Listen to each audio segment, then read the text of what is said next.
I promise you, if you can stop making these 3 really common mistakes, you will stop sounding like a non-native a lot faster than you think. Let's learn what these mistakes are in this lesson.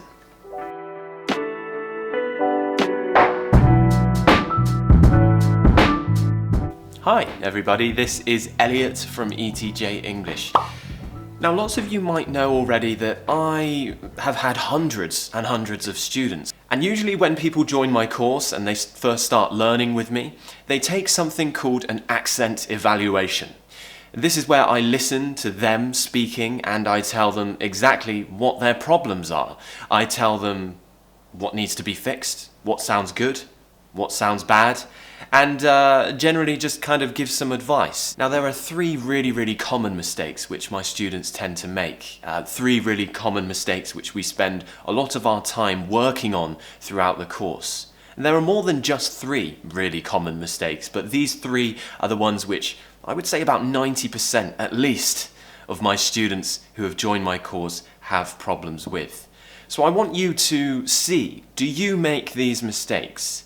Maybe you've worked on perfecting them already, but if you do make these mistakes, I'd suggest you start working on them now. Problem number 1 is the most common. This is the issue which almost all of my students have when they join my course. And this problem is the difference between I and E.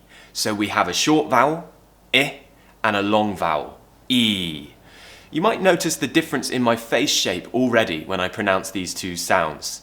I, E, I, E. The most noticeable difference is the second sound is a long vowel and I smile a little bit more. The reason I'm smiling more is actually because my tongue is going higher in my mouth. So when we raise our tongue higher, the mouth will close more because the jaw comes up.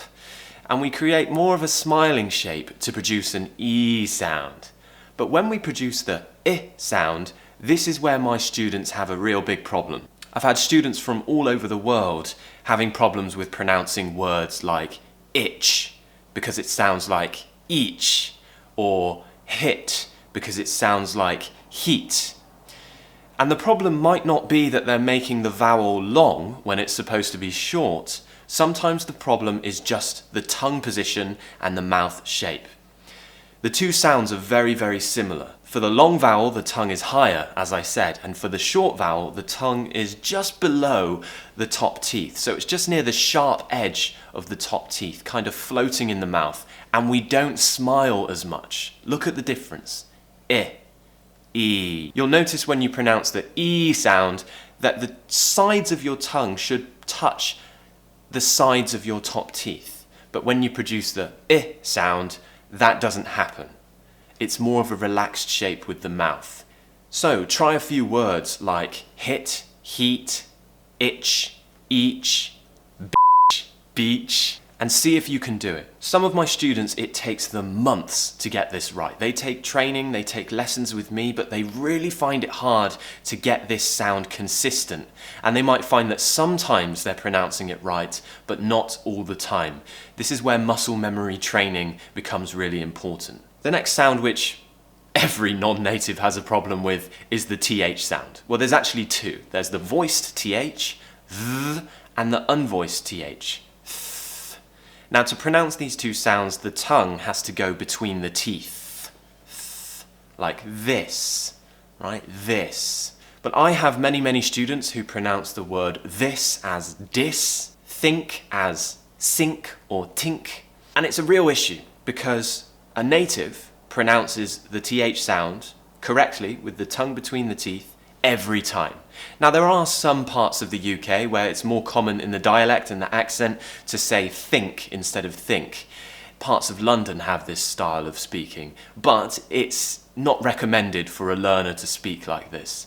I'd recommend someone who's learning a British accent to pronounce the TH sound with the tongue between the teeth every time. Now remember, when we pronounce the TH sound, if we're talking very fast, there is a technique I taught in a previous lesson, which is that you can just tap the back of your top teeth. Just tap the sharp edge of your top teeth to create a t sound. It's very quick, okay? But it's really useful to do this.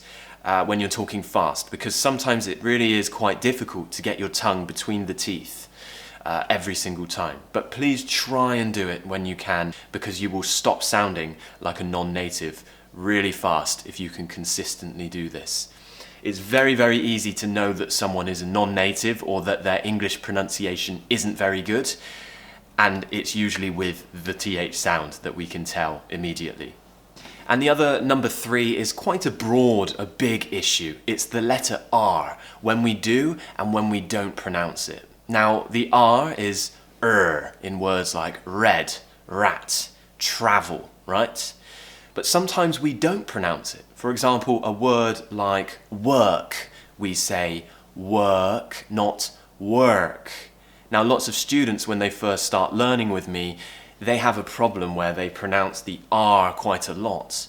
They'll say work or course or here instead of here.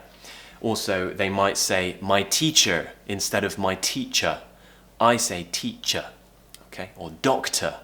Now, we've talked about the schwa a lot on this channel, and that's because it's about 30 to 40% of British English, and it replaces the letter R a lot, particularly at the end of words. Tongue relaxed in the middle of the mouth, and the mouth is very relaxed. It's the easiest sound to make in English. It's just In a word like teacher, doctor, anytime a word finishes with an American sound or international English sound, which you might have learnt in school, British people pronounce it as But also the R is replaced by lots of different vowel sounds.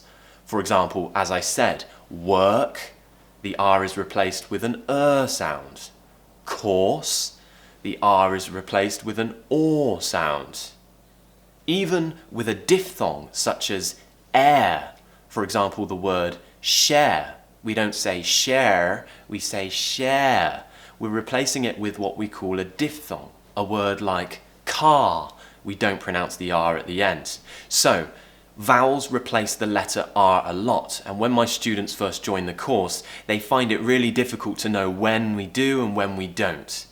A quick tip is that we actually only pronounce the letter R when there is a vowel sound after it.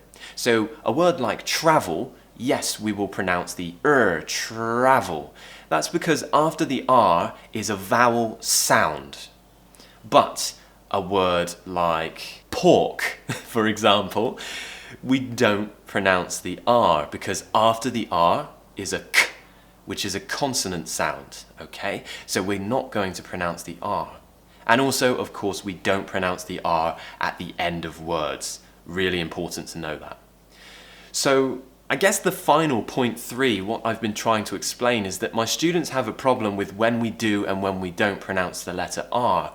But that real problem, generally, is how to pronounce the vowels. How to use the vowels to replace the letter R. Now, there are lots of other very, very common mistakes which my students from all over the world make, such as things to do with intonation and stress, other particular vowel sounds which are very, very common that they make mistakes with. There are lots and lots of things which tend to kind of trend with all of my students. And I can't talk about all of those today, but if you do want me to make another video about this kind of topic, please let me know and maybe I'll make a video with another 3 common mistakes that my students make. And if you really need help with your pronunciation, you want to talk with me directly and learn from me with voice messaging and, of course, learn how to speak with a British English accent, then you can join my pronunciation course by clicking the link below, etjenglish.com. I can't wait to meet those of you who join and help you achieve your goals.